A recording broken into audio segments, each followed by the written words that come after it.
আসসালামু আলাইকুম। নতুন পে স্কেলের পক্ষে তারেক রহমান। শীঘ্রই আসছে বড় ঘোষণা। আজকে এমন একটি খবর দেখব আমরা বিস্তারিত। দেশের সরকারি চাকরিজীবীদের দীর্ঘদিনের প্রতীক্ষার অবসান ঘটতে যাচ্ছে।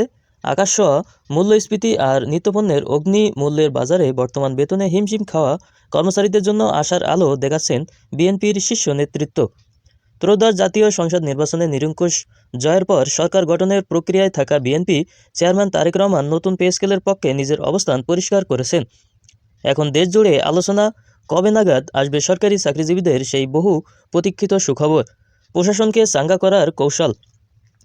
রাজনৈতিক বিশ্লেষকরা মনে করছেন, রাষ্ট্র সংস্কার ও স্থবির হয়ে পড়া প্রশাসনকে গতিশীল করতে কর্মকর্তাদের মনোবল বাড়ানো অপরিহার্য।